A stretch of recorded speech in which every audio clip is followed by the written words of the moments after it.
Hi there everyone, Josie here from Life at 50 and Beyond. Thanks for joining me here in my channel.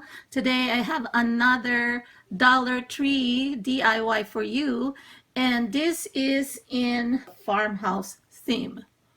What I'm going to be making is something that's pictured here, so if you're interested, please stay tuned. You will need 4 of these 8 by 10 photo frames. Using this one that has an inner matting because the 8 by 10 actually is inside the matting, so it gives me more space. I also need the garden fences that you can get at the gardening section of the Dollar Tree. So I need 2.5 of this. So this is 1 and 2. And then I have a leftover actually from my previous project. Next, I'm going to be using a pair of scissors. So I suggest use one that is really very sharp. You can also use a box cutter. You've seen me use this for this project. Also an E6000. But along with it, I'm going to be using also my handy dandy glue gun. I'll be painting this white because I'm going to be doing the weathered or distressed look, kind of like what I did with my birdcage lantern. I'll be using white and this punch brush. I'm going to be cutting this into 2. So I'm going to cut in the middle. But first, I will be removing the stakes at the bottom, so it'll be easier for me to cut, especially at the center where one of the stakes or spikes is shared. You're probably wondering why I have a hair dryer or hair blower here. Jimilani Creations, that's her name. I'll be typing it here if I made a mistake on mentioning her YouTube name. But she commented on my birdcage lantern that in order for me to easily mold the fences, use a heat gun. I don't have a heat gun, so I mentioned to her probably a hair dryer or hair blower would work. And she said, yeah, it should because it conducts heat. So I'm going to be using it here to cut the areas that are thick so that my blade or box cutter can cut through without problem. So as you can see, I was just pointing it close or putting or applying heat, and yeah, it cuts better. So that's it, look. Now I'm going to cut the middle. Now the middle part is easier. Just cut in the middle.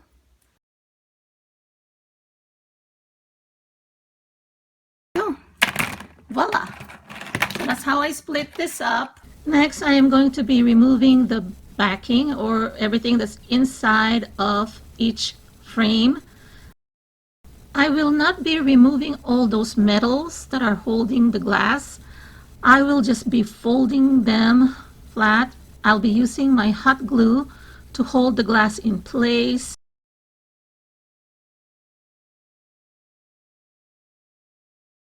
You can reinforce once you connected or inserted the mirror, still reinforce on the outside. And this is where you can use also your E6000. That's why I showed an E6000.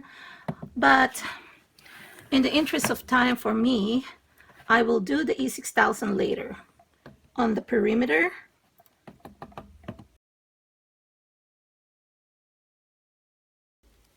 Now let me just show you kind of like quick fix, because when you're slicing this or you're trimming, one side is thicker or wider than the other one because, you know, if you're splitting it in the middle.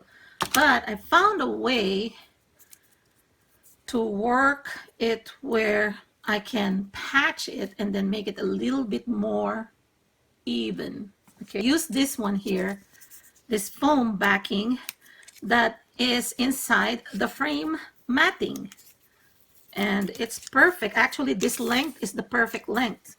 And what I did on this side here, I just trimmed it to size, and it has its own sticky thing too, but you could also use your hot glue if you want to. So I'm just gonna apply it here, kind of calculate or estimate the width, kind of like eyeball. It doesn't have to be perfect, but at least it's not as thin anymore. So I'm just gonna trim it to size here and to shape, and then paint it, and you'll hardly notice the patch. So I'm just gonna make it a little kind of do it here like that. As a matter of fact, I'll just put some hot glue here because it's starting to peel on me. Awesome.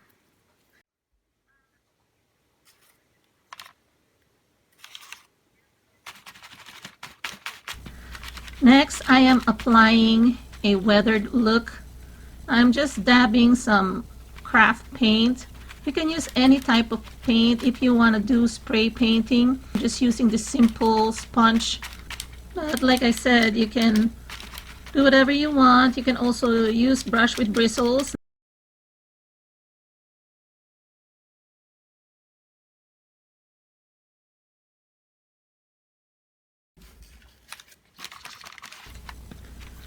So after I'm done with the front of each panel, I am also painting the back using a bristle brush so that I can reach inside those hollow or indentations or hollow parts of the fence. So what's good about the weathered look, I don't have to apply it perfectly. A wrought iron that has peeling paint, and it gives a rustic and weathered look that way. Okay, so I'm just distressing this. I'm also doing the same painting techniques on all 4 picture frames.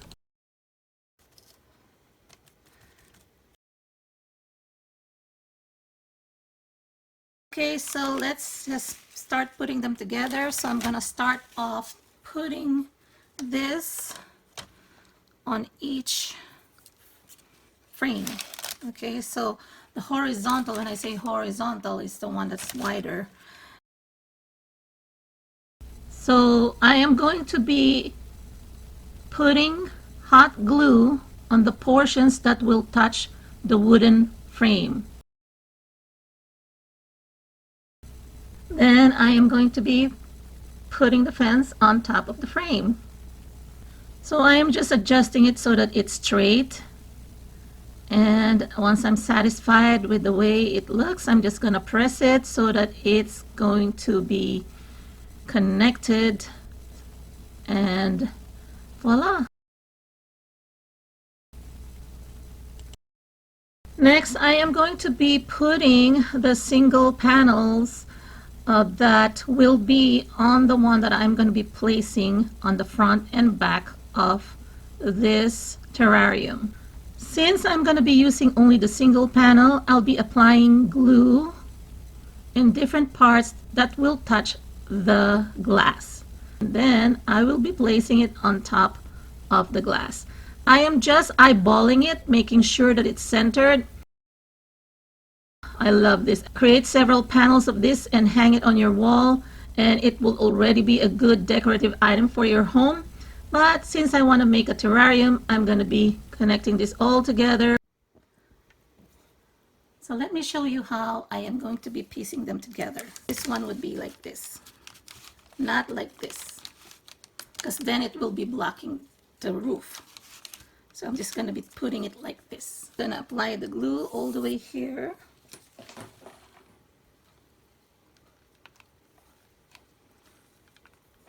So all the way on both sides. Okay. Generous with your glue. Make sure you have the right side up. Clean it up later. Don't worry about it too much now. And then connect the two. Like so. And that's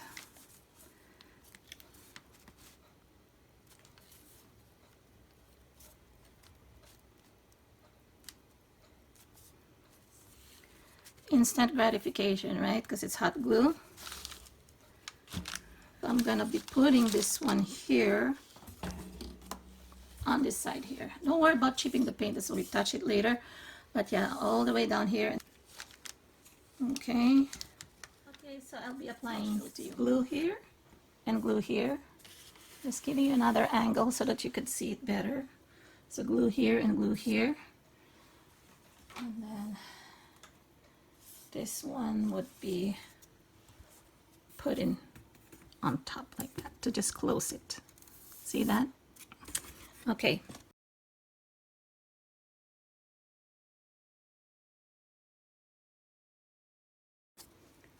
So here you go.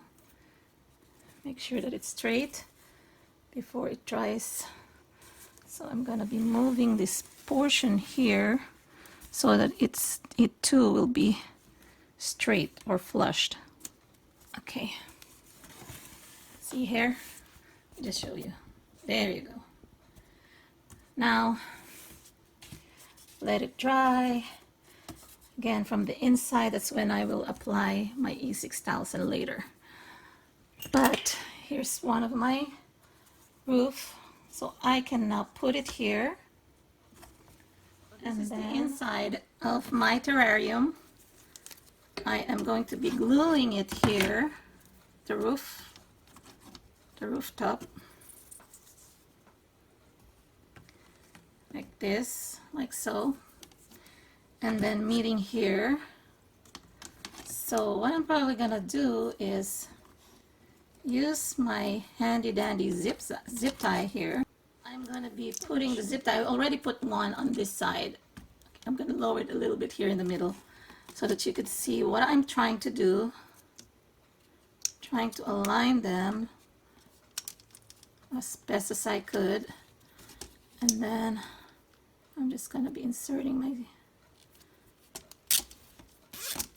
okay, not too tight, enough to expand it. Okay. Okay, now that's much better. So it's just to anchor it. I am going to glue already the bottom part of this to connect to the frame. My apologies on this portion. Some of the angles are not visible inside the video frame, but what I'm doing here is I am applying glue at the bottom of each roof and then connecting each side on top of the frame that is horizontal in placement. So connect the first one first. Okay, and then do the other side as well. Now you can safely kind of like lean it. So I'm gonna twist this so that I could see the other side, so you could see what I did here too. See that? Then I'm gonna be doing it here.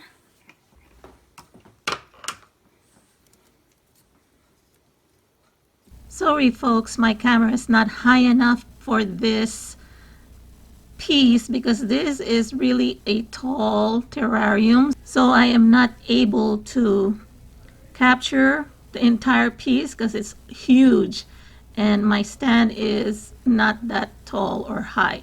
Anyway, I'm just repeating the same thing I've done on the other side by hot gluing it. After attaching each side of the roof, I am releasing the zip ties because they were just there to kind of keep the roof in place, and then I'm applying hot glue to connect the two panels together. So I'm just putting glue on the very top center, the highest point or pitch of this roof, on both sides to connect the two panels together. So I hope I'm making sense, but hopefully the video can show you what I was doing. So here it is, the final product.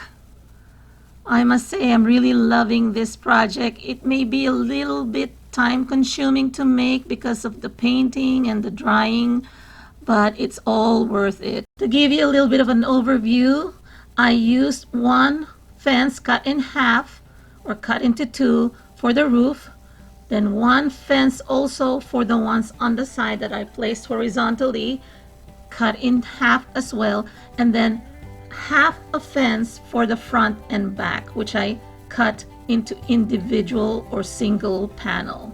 So total 2.5 fences. You still have to buy 3 because you cannot really buy anything in half there at the Dollar Tree, but it's still a very cost-effective project. It only cost me a total of less than $7 to make.